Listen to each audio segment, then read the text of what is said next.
হারামজাদা কই যে কুত্তো দেখলি ফাঁকে থাকিস, আর কুত্তো কামড় দিছে। ভালো হয়েছে তো, চল তাড়াতাড়ি কবিরাজের কাছে নিয়ে যাই। আসসালামু আলাইকুম ডাক্তার সাহেব। ওয়ালাইকুম আসসালাম। তো এত বড় ছাগল কোলে করে নিয়ে কই যাচ্ছেন? আর কয়েন না ডাক্তার সাহেব, আমার তো কাম করে এলেছে, কুত্তো কামড় দিছে, আমি কবিরাজের কাছে যেতেছি যারা নেল লেগে। আচ্ছা ঠিক আছে, কবিরাজের কাছে যাচ্ছেন ভালো কথা। আমি কিছু কথা বলবো, কথাগুলো আগে মনোযোগ দিয়ে শুনবেন। এরপরে যদি আপনার মনে হয় যে না কবিরাজ বাড়ি আমি যাব, তখন যাবেন, ঠিক আছে? কথাগুলো হচ্ছে যে আপনার ছেলেকে যে কুকুর কামড় দিয়েছে, কুকুর কামড়ের জন্য একটা রোগ হয় যার নাম জলাতঙ্ক। এই জলাতঙ্ক রোগ হলে বাঁচা অসম্ভব। তবে সুখবর হচ্ছে সময় মতো যদি এর চিকিৎসা নেওয়া যায় তবে ভালো করা যায় না, প্রতিরোধ করা সম্ভব। যে কোনো কুকুর, বিড়াল অথবা বন্য প্রাণীর কামড় থেকে এই রোগ হতে পারে। কুকুর, বিড়াল অথবা বন্য প্রাণী কামড় দিলে আক্রান্ত স্থান 15 মিনিট ধরে সাবান পানি দিয়ে ধুতে হয়। যত দ্রুত সম্ভব হাসপাতালে গিয়ে জলাতঙ্কের ভ্যাকসিন দিতে হয়।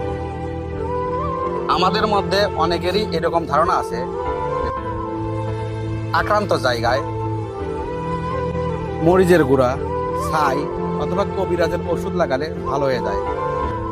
এমনও ধারণা আছে যে কবিরাজের ঝাড়ফুঁক অথবা কবিরাজের তাবিজেও কাজ হয়, কিন্তু এটা সম্পূর্ণ ভুল। জলতঙ্ক এমন রোগ যে এটা কবিরাজ বা ডাক্তার একবার হয়ে গেলে এদেরকে হাজার পেটে খাওয়ালেই আপনি ভালো হবেন না। তো ঘটনা তো বুঝতে পারছেন। ছেলে আপনার, সিদ্ধান্ত আপনার। আপনার এমন সিদ্ধান্ত নিতে হবে যেন আপনার ভুল সিদ্ধান্তে অকালে একটা তাজা প্রাণ ধরে না যায়। কি ডাক্তার সাহেব, আপনার সাথে দেখা না হলে পারতো, এটা আমি জানতামই না। তাহলে এখন আমি কোন জায়গায় যাব?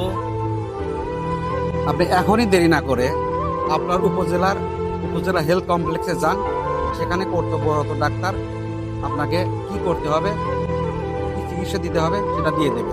আপনি নিজে সচেতন থাকুন, নিজে বাঁচুন, নিজের পরিবারকে বাঁচান।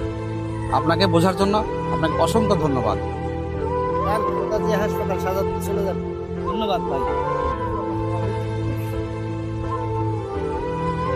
এজন্যই মানুষের শিক্ষার খুব দরকার ডাক্তার সাহেব।